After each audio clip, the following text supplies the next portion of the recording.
सभी भक्तों को राधे राधे, जय श्री कृष्णा। भक्तों, आज हम सुनेंगे चैत्र शुक्ल एकादशी अर्थात कामदा एकादशी व्रत कथा। भक्तों, धर्मराज युधिष्ठिर कहने लगे कि हे भगवान, मैं आपको कोटि कोटि नमस्कार करता हूँ। अब आप कृपा करके चैत्र शुक्ल एकादशी का महात्म्य कहिए। श्री कृष्ण कहने लगे कि हे धर्मराज, यही प्रश्न एक समय राजा दिलीप ने गुरु वशिष्ठ जी से किया था और जो समाधान उन्होंने किया वो सब मैं तुमसे कहता हूँ। प्राचीन काल में भोगीपुर नामक एक नगर था। वहाँ पर अनेक ऐश्वर्यों से युक्त पुंडरीक नाम का एक राजा राज्य करता था। भोगीपुर नगर में अनेक अप्सरा, किन्नर तथा गंधर्व वास करते थे। उनमें से एक जगह ललिता और ललित नाम के दो स्त्री पुरुष अत्यंत वैभवशाली घर में निवास करते थे। उन दोनों में अत्यंत स्नेह था, यहाँ तक कि अलग अलग हो जाने पर दोनों व्याकुल हो जाते थे। एक समय पुंडरीक की सभा में अन्य गंधर्वों सहित ललित भी गान कर रहा था।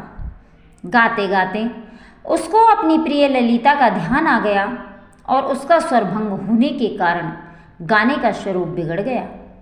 ललित के मन के भाव जानकर कारकोट नामक नाग ने पदभंग होने के कारण राजा से कह दिया।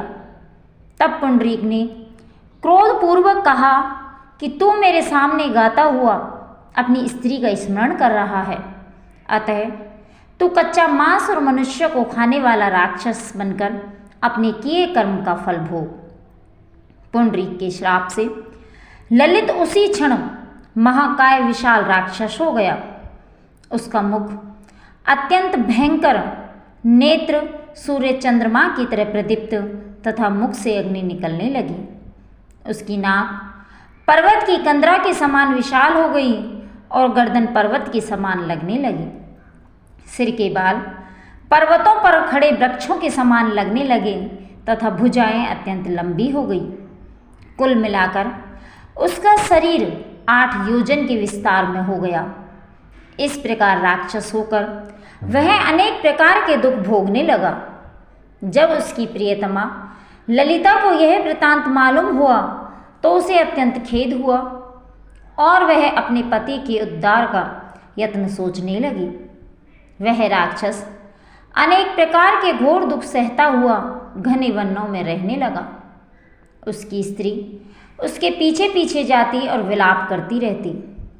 एक बार ललिता अपने पति के पीछे घूमती घूमती विंध्याचल पर्वत पर पहुंच गई, जहां पर श्रृंगी ऋषि का आश्रम था। ललिता शीघ्र ही श्रृंगी ऋषि के आश्रम में गई और वहां जाकर विनीत भाव से प्रार्थना करने लगी।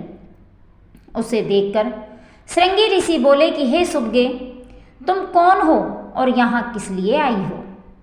ललिता बोली कि हे मुने, मेरा नाम ललिता है और मेरा पति राजा पुंडरीक के श्राप से विशालकाय राक्षस हो गया है। इसका मुझको महान दुख है, उसके उद्धार का कोई उपाय बतलाइए।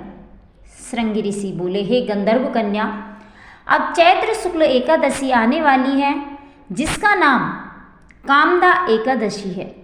इसका व्रत करने से मनुष्य के सब कार्य सिद्ध होते हैं। यदि तू कामदा एकादशी का व्रत कर उसके पुण्य का फल अपने पति को दे तो वह शीघ्र ही राक्षस योनि से मुक्त हो जाएगा और राजा का श्राप भी अवश्य में शांत हो जाएगा।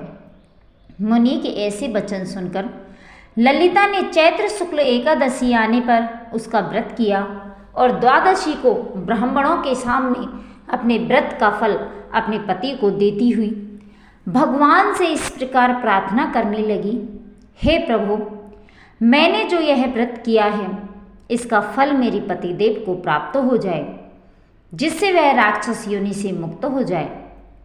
एकादशी का फल देते ही उसका पति राक्षस योनि से मुक्त होकर अपने पुराने स्वरूप को प्राप्त हुआ।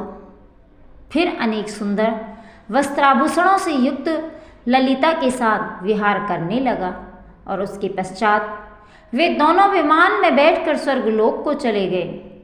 वशिष्ठ मुनि कहने लगे कि हे राजन, इस व्रत को विधिपूर्वक करने से समस्त पाप नाश हो जाते हैं तथा राक्षस आदि की योनि भी छूट जाती है। संसार में इसके बराबर कोई और दूसरा व्रत नहीं है। इसकी कथा पढ़ने या सुनने से वाजपेयी यज्ञ का फल प्राप्त होता है। भक्तों, इस प्रकार से हमारी एक कामदा एकादशी व्रत कथा का समापन होता है। यदि आपको हमारी सुनाई हुई कथा अच्छी लगी तो लाइक करें, कमेंट करें और चैनल को सब्सक्राइब करें, जिससे आगे आने वाली और भी कथा कहानी आपको मिलती रहे।